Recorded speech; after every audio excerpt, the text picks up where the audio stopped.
so pretty, this gorgeous blue color. She's beautiful, she's whimsical, but we're not quite done, so let's keep going. This is cornflower.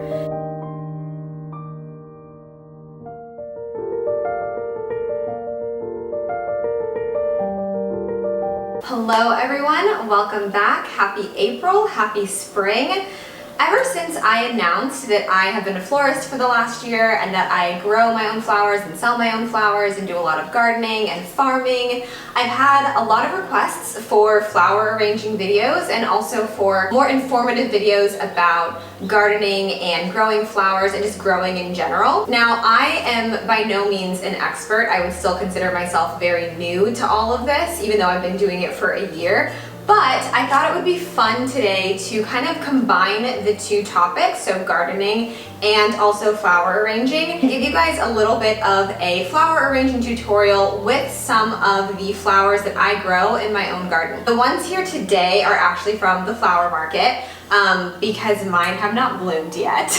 But a lot of these things I grew last year and I'm growing this year as well, so I thought it would be really fun to sort of talk about what I'm growing while also giving you guys a little bit of a tutorial. I have found so much joy and so much peace and fulfillment in arranging and in being able to work with nature and work with flowers over the last year, and it's something that I know is going to be a part of my life for a very, very long time. So I'm excited to share it with you guys today.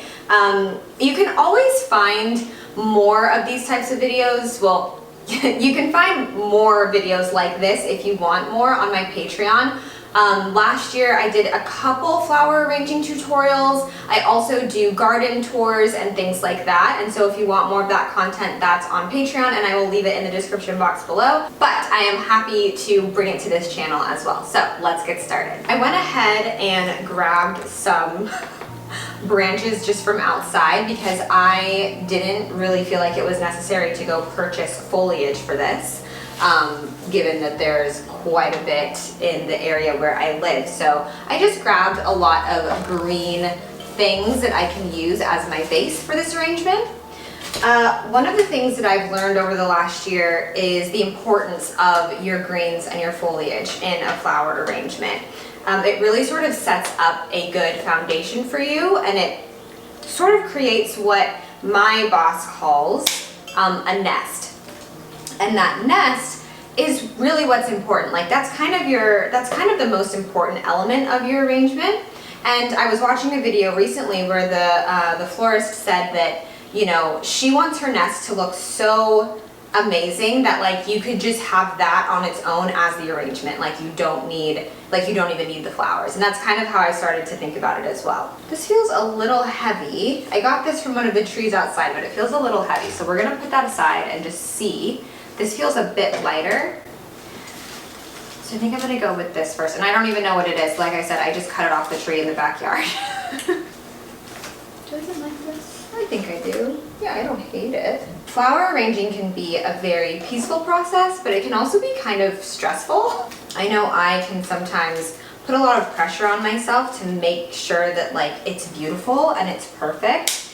And one thing that I've learned in the last year is that it really is a trust the process kind of activity.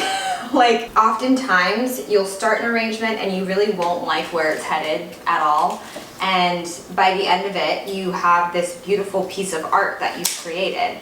And I think that's really beautiful and cool about flower arranging. It gives you a lot of grace and a lot of leeway to mess up and to maybe not like it for a little bit, but then you get to have fun and you get to be creative and you get to move things around. Nothing's set in stone. Like if you don't like something, if something's not sitting the way you want it to, or it's not like falling the way that you want it to, you can always move things around. Nothing is set in stone. So one of the things you want to make sure that you're doing when you're setting up this nest and this foundation is picking off all of the leaves from your greens and your foliage. If you have any little bit of greens in your water, it really makes the water quite disgusting. That's what kind of makes you have to change the water once a day, is when you have any sort of like muck or gunk in there, everything just gets slimy and then you have to change it. So to avoid all of that, you want to make sure that your stems, so this part here, is as clean as possible. One thing I've been experimenting with my arrangements is height. I'm not great at making things very tall, especially when I first started. I was really like, I would make it very like small and compact, but now I'm trying to have fun with shapes and, you know, different shapes and sizes and not get stuck in, you know, thinking everything needs to be small and compact. Now, if it's helpful, it is always a good idea to have chicken wire. I just happen to not have any right now. My chicken wire is back at my farm and I am not there. But you do have chicken wire. That makes this a lot easier. You don't really have to worry as much about where you place things because you have a lot more freedom to place things where you want and not worry about them like, you know, falling or anything like that. The chicken wire really is a worthwhile investment. Okay, I think we're getting to the end of our nest here. I'm happy with that shape. I think it's fun and funky. I like it. Okay, I'm gonna stop there. I kind of like the way that it's like sloping upwards. That's not something that I often do, but I kind of like it. So we're gonna keep going with this. Now I'm going to add in these beautiful garden roses. Let me just show you guys up close how stunning. Look at this. Is she not the most beautiful rose you've ever seen? Ah! I already processed these earlier, and what that basically means is that I took off all of the thorns, took off a lot of the leaves, just cleaned them up, and then I usually like pull some of these excess petals off if they are, you know, a little bruised. Oh, this is gonna be pretty. The idea for this particular arrangement is that I really do want it to reflect like a cottage garden. So I don't grow roses, but I do grow cosmos in my garden. They are a pretty easy grow, I would say. You just have to make sure that they don't get too leggy. That's what happened to me last year. I had cosmos seeds and I planted them under a grow light. So I started them indoors. And what ended up happening was that the grow light was too far away from the actual tray and the cosmos got super leggy. And so basically they were just like reaching up towards the sun, reaching, or towards the light. And they had these long legs, but then like just these two little leaves, and that's not good. You don't want that. You want your stems to start out really healthy, and you don't want them to be super leggy or you know, flimsy or anything like that. So what I had to do was transfer them early from the cell tray to my raised bed, which I was not planning on doing for a while. But it actually ended up working out, and my cosmos were some of my best selling flowers last year. Okay, so this we also have at our micro farm at home. This is nigella. Close up. She's very pretty. Look at that. She's so pretty. This gorgeous blue color. I really like growing nigella because blue flowers are not very easy to come across. And if you are a bride this year, you might be wanting a something blue in your flower arrangements. That's been very popular the last few years.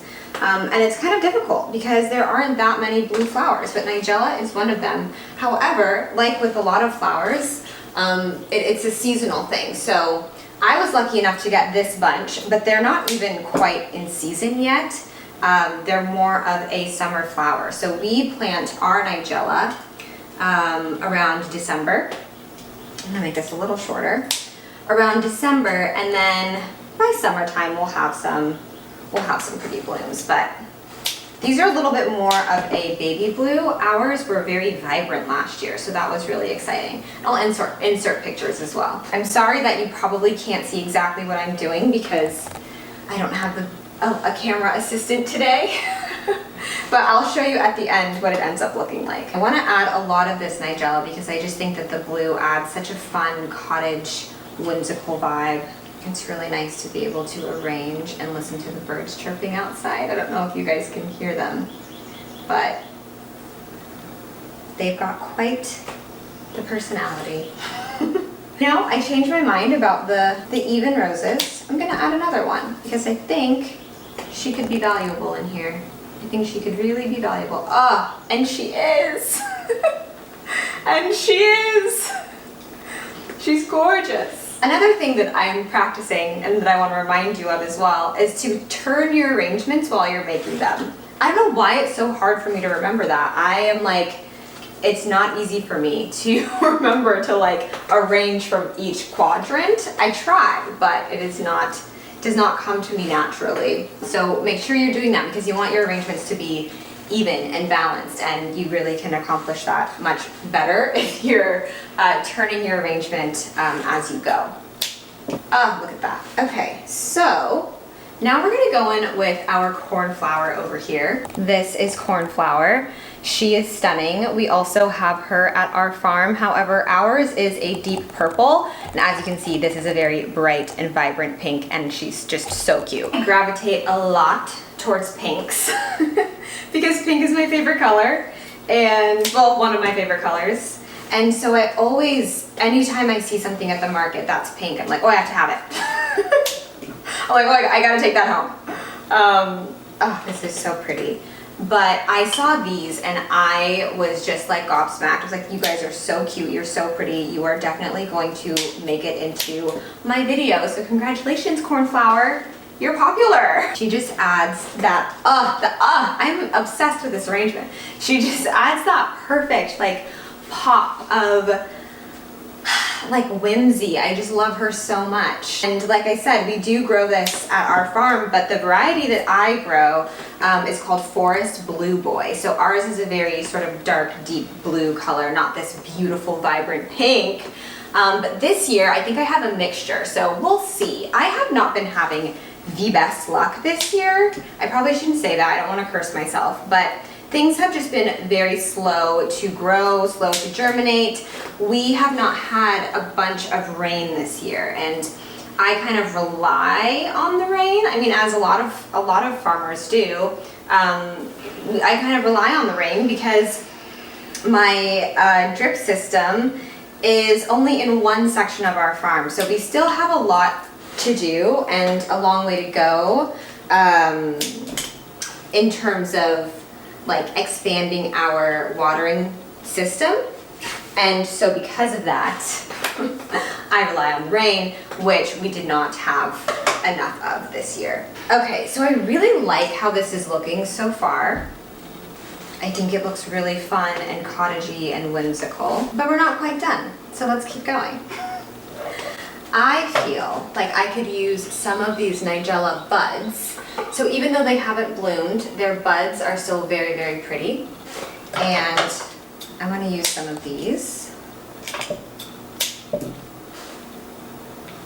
I'm obsessed. Also, look at this awesome squiggle I just added. Now, these are not at all anything I could ever grow. These are from Japan. I forget what they're called, but I will add the name of them at the bottom. But they're just these fun little squiggles. And I think they're going to add a lot of whimsy to this arrangement, which makes me happy. Ooh, I really like this. This is coming along. I'm gonna add a few more cosmos in the empty space down here. She might be done. Actually, this cosmos looking a little sad. So we'll add a different one. Again, that's one of the beautiful things about flower arranging is there's so much grace and there's so much leeway. Like, you could mess up the entire thing and then just start over. This happened to me yesterday. I made a very beautiful arrangement, but I had to take it all apart and start over because it was just like not working for me initially. And yeah, sometimes you just have to take something apart and start all over, but it's okay. Like, it's not the end of the world. And when you do that, it actually ends up giving you something much more beautiful and much more in line with what you want. If something doesn't look the way you want it to look, you don't have to keep it that way. That's in life and in flower arranging. I'm tempted to add another rose. We're gonna just see. We're gonna just see what adding another rose would do, if it would be too much or just the right touch. Ooh, I think it's just the right touch. Yay! Okay, I'm gonna give you guys a little close-up of what we made. Here she is. She's beautiful, she's whimsical.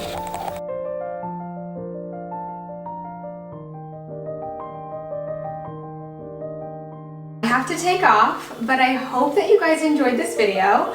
I also hope that you learned something about flower arranging. I can't really remember what I said, to be honest, but that's, you know, not a problem because I think there will be a lot more flower arranging videos in the future. I also have a quick little tutorial that I did on my Instagram as well last week, so I will leave that down below. And I think I'm gonna start doing a little bit more short form arranging too, because it's pretty easy. But yeah, I hope you enjoyed this video. If you did, please consider subscribing to the channel. Also, thank you guys for 6,000 subscribers.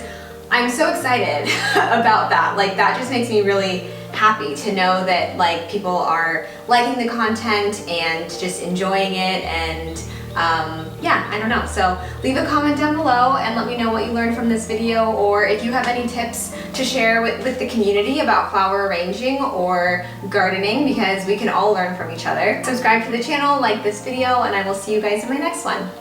Bye! My flower arrangement says bye as well. Bye!